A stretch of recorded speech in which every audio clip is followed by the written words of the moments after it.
फिर संस्कार राक्षसी आ गया। बोला भाई रावण, मैं तुमको धोखा नहीं दूंगा, तो मुझे खाने पीने का इंतजाम करो, मैं युद्ध के लिए मैं जाऊंगा। तो चल दिया युद्ध के लिए, अकेले, सेना भी साथ में नहीं ली।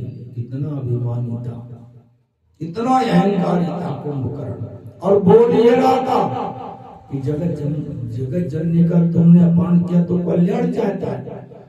क्षणिक ज्ञान काम नहीं करता है, किसी को भी नहीं कर सकता, उसका क्या करेगा। और जब वो गया विभीषण को देखा तो विभीषण से भाई भाई का प्रेम था, तो क्या बोला, विभीषण को भी यही बोला, देखो तुम इस संपूर्ण राक्षस कुल के भूषण हो, जो तुमने भगवान के चरणों से प्रेम किया जाता है, और हम इस समय काल के वश में हैं, मृत्यु के वश में हैं, हमें उचित अनुचित नहीं कुछ मालूम है। तुम भैया चले जाओ यहाँ से जल्दी, क्योंकि मुझे नहीं मालूम मैं क्या कर दूंगा। तुरंत उसने उसको भगा दिया विभीषण को। तो ये होता है, एक क्षणिक ज्ञान किसी काम का नहीं होता है। थोड़ी देर सत्संग सुना, ठीक, उसके बाद फिर वैसे, तो ये थोड़ी बहुत देर का जो ज्ञान अगर निरंतर सुनते रहोगे कथा, तो ज्ञान बढ़ता जाएगा, बढ़ता जाएगा, बढ़ता जाएगा। और अभ्यास भगवान से जुड़ने का करो, कैसे भी करो, यही सच्ची कमाई है। हमारी आपकी कोई कमाई नहीं है। अगर संसार का कुछ भी कमाया है तो इसका एक ही उपयोग है, दान कर दो जितना कर सको। दूसरा उपयोग इसको भोग लो। तीसरा जो तुम समझते हो कि इसको छोड़ जाएंगे और ये हमारे बच्चे सुखी हो जाएंगे, ऐसे वैसे हो जाएंगे, तो ये तुम्हारा दूसरी विचार है। क्योंकि वास्तविक बात यह है कि जो लायक है वो खुद बना रहेगा, और जो नालायक है इसके लिए कुछ भी कर दो सब व्यर्थ है। इसलिए इस धन की दो ही गति है, सबसे उत्तम दान कर दो जितना कर सको। पता नहीं किस गरीब हाय उसको कुछ मिल जाए, जरूरत का सम्मान तुम्हारे से, तो उसका कल्याण हो जाए। उसकी दुआ तुमको पता नहीं कब और क्या दे देगी। इस सबसे बड़ा उपयोग दान का है, दूसरा भोग का है, और धन की गति तीसरी कोई नहीं है। अगर तीसरी के चक्कर में पड़ोगे तो अपने आप ही मरोगे, तो दूसरों को भी मारोगे। क्यों कि धन की यहाँ तक ही गति है। फिर इस बीच में तुमने जो भगवान से जुड़े हो, बस वो सच्ची कमाई है। वो सच्ची कमाई है कि तुमने कितना प्रेम प्रभु से किया। अपने आप निरीक्षण करो, हम हैं, हम परमात्मा को जब स्मरण करते हैं तो वो आते हैं स्मरण में कि नहीं आते। मैं नाम ले पाता हूँ कि नहीं ले पाता, मैं लेता हूँ तो क्यों नहीं लेता हूँ, और क्यों हमको लेना चाहिए, इस पे विचार करो। अपने आप को देखो कि हम हैं कहाँ। तुम ज्यादा पूजा करो, पाठ करो, इसकी जरूरत ज्यादा नहीं है। करो, संस्कार बनेगा तो ठीक है, लेकिन निरीक्षण यही किया जाता है। एक तो कर्म का निरीक्षण होता है, आत्म का निरीक्षण जरूर करना चाहिए 24 घंटे में एक बार इस जीव को, कि हमसे कर्म कौन से हो रहे हैं। पाप कर्म अगर कुछ हो गया है तो परमात्मा से क्षमा मांगो, उसका कुछ थोड़ा बहुत प्रयास कर लो तो वो निपट जाएगा ही नहीं, और नहीं तो भोगना जरूर पड़ेगा। अगर पाप कर्म नहीं हुआ, शुभ कर्म हुआ है तो परमात्मा को समर्पित कर दो। ये तो रही कर्म की बात। और दूसरा निरीक्षण यह किया जाता है कि हम हैं, हमारा प्रभु से संबंध कितना है। हम उनका स्मरण करते हैं तो वो स्मरण में आते हैं कि नहीं आते। हम नाम लेते हैं तो 24 घंटे में कितना लेते हैं। हम उनकी लीला स्मरण करते हैं तो कौन सी करते हैं। भगवान की तो लीला है, कोई कमी तो है नहीं भगवान की लीला में। हमने भगवान को कितना जाना, हम भगवान से कितना जुड़े, हमारा उनका प्रेम वास्तव में कितना है। ये निरीक्षण दो ही चीज का होता है, एक तो कर्म का निरीक्षण होता है और दूसरा परमात्मा से हम जुड़े कितना है, ये निरीक्षण होता है, ये आत्म निरीक्षण होता है।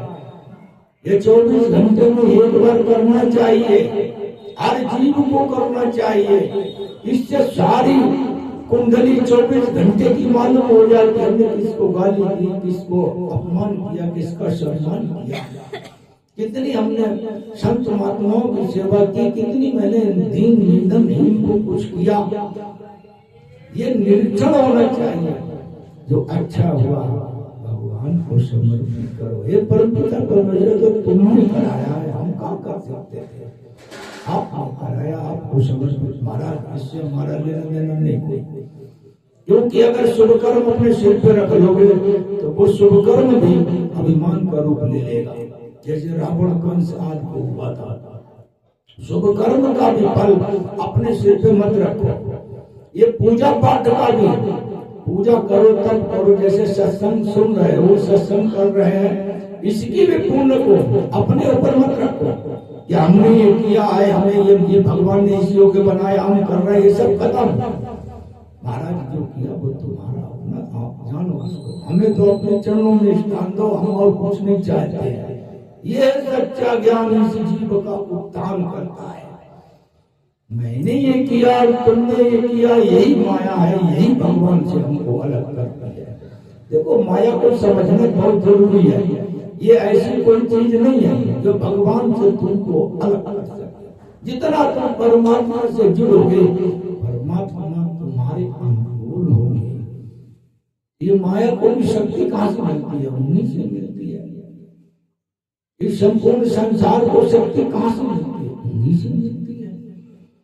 तो जब जिनसे शक्ति मिलकर के संसार की क्रियाएं हो रही है और तुम उनके चरणों में प्रेम कर रहे हो, तो वो समस्या तुम्हारे आगे कैसे आ सकती है? भगवान, यही तो कौशल्या जी ने भगवान का जब दर्शन किया तो उसमें देखा, संपूर्ण ब्रह्मांड को उन्होंने देखा, माया को उन्होंने देखा कि ये माया वो कौन सी है जो किसी जीव को बांधती है। अब बांधने का मतलब क्या? तुमने सत्संग सुना, तुमने पूजा की, पाठ किया, मैंने तो इतना पूजा किया, मैंने तो इतना पाठ किया, मैंने तो इतना सत्संग किया, ये माया है, ये जीव को बांधती है, यही बांधती, यही उन्होंने देखा।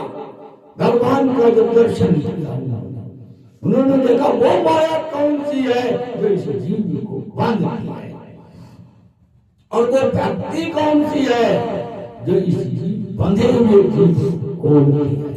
तो भक्ति यही है जो किया है परमपिता परमेश्वर, ये सब तुम्हारा प्रसाद, तुमने किया, तुमको आया।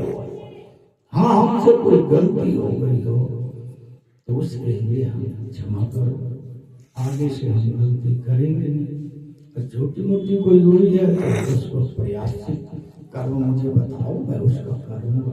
वो शास्त्रों में देखो कि कौन सी गलती का कौन सा प्रयास से उसको करो, तो पाप का नरक में नहीं जाना पड़ेगा। यहाँ भी सुखी रहोगे और वहां भी सुखी रहोगे। भगवान का सत्संग, भगवान का प्रेम इस जीव को असीम सुख देता है, उसी रहने का अभ्यास है। बोलिए सच्चिदानंद भगवान की जय।